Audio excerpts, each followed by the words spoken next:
Olha, com certeza muita gente já ouviu falar em ETF, mas essa sigla ainda soa um pouco complicada para alguns, né? A verdade é que esse pode ser um dos jeitos mais simples e eficientes de investir na bolsa, principalmente para quem está começando agora. Nessa nossa conversa, a gente vai detalhar o que é um ETF, como é que ele funciona, as vantagens e desvantagens, como investir e ainda vamos dar uma olhada num exemplo real, o famoso IVVB11. É uma baita oportunidade para entender melhor esse mundo dos investimentos. Ok, vamos começar com um desafio. Pensa só, como é que se faz para ser sócio da Apple, da Microsoft, da Amazon e de centenas de outras gigantes americanas com uma única compra? Parece algo bem complexo, talvez até caro, né? Mas, olha, existe uma forma incrivelmente acessível de fazer isso, e a resposta está justamente na sigla que a gente vai desvendar hoje. E a resposta é o ETF, a sigla para Exchange Traded Fund, ou, em bom português, fundo de índice. O jeito mais fácil de pensar nele é como um pacotão que espelha o desempenho de um índice de referência, tipo o nosso Ibovespa ou o americano S&P 500. Ou seja, ao comprar uma única cota desse fundo, quem investe está, na prática, comprando uma pequena parte de todas as empresas que fazem parte daquele índice. Simples assim. E para ninguém se perder no caminho, a gente preparou um roteiro bem claro. Primeiro, vamos entender a grande ideia por trás dos ETFs. Depois, pesar os prós e os contras, aí a gente parte para um passo a passo prático de como comprar com exemplos do mundo real. E claro, não podia faltar as letras miúdas sobre impostos e taxas. Para fechar, algumas estratégias de como usar ETFs para o longo prazo. Certo, vamos mergulhar de cabeça nisso agora. Nesta primeira parte, o nosso objetivo é deixar o conceito de ETF tão, mas tão claro que qualquer um vai conseguir explicar isso no próximo encontro de família. Vamos desmistificar de uma vez por todas o que é esse tal de fundo de índice. A melhor analogia, e a mais simples que existe, é a da cesta de compras. Sabe, em vez de ir ao mercado e ficar escolhendo cada fruta uma por uma, imagina só comprar uma cesta já pronta, que vem com uma seleção bem variada. Então, comprar um ETF é basicamente isso. Com uma única transação, já se leva para casa uma cesta diversificada de ativos. É genial? Agora, o que é bem interessante aqui é a mecânica por trás dessa cesta. Existe uma gestora, uma empresa grande como a BlackRock ou Itaú, que monta o fundo.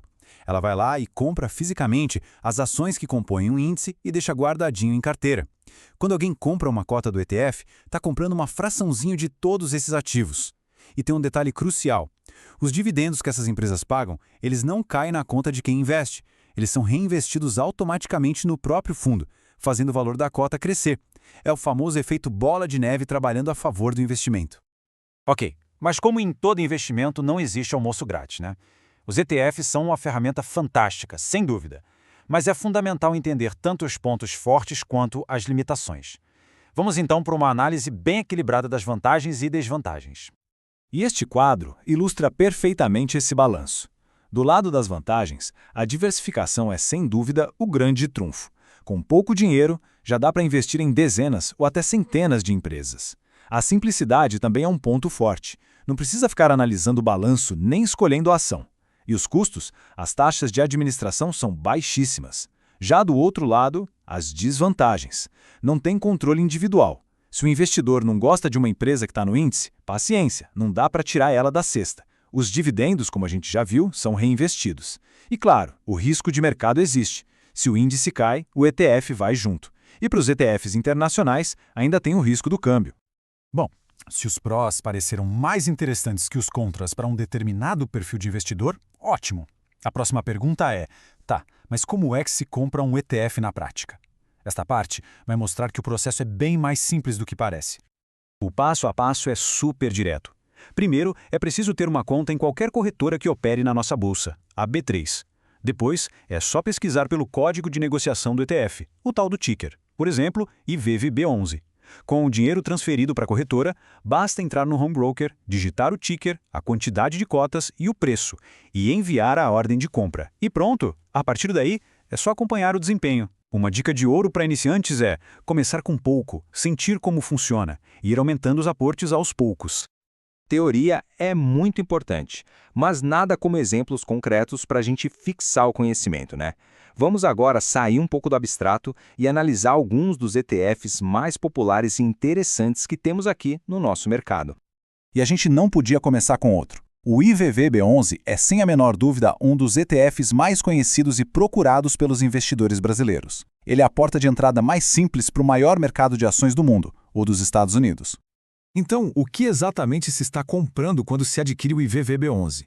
Bom, ele replica o índice S&P 500. Isso quer dizer que, com uma única cota, o investidor se torna um microsócio das 500 maiores companhias americanas. A gente está falando de nomes como Apple, Microsoft, Amazon, Tesla. Um ponto curioso é que, embora seja diversificado, o peso das gigantes de tecnologia, as famosas 7 magníficas, é tão grande que o desempenho delas acaba puxando bastante o índice como um todo. A força do ETF está justamente em concentrar o poder de fogo dessas gigantes globais em um único ativo. Lembra que a gente falou sobre os custos baixos como uma grande vantagem? Pois é, aqui está a prova viva disso. A taxa de administração do IVVB11 é de apenas 0,23% ao ano.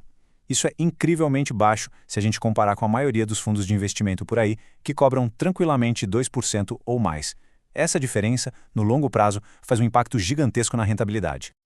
Há agora um ponto crucial para entender a performance do IVVB11.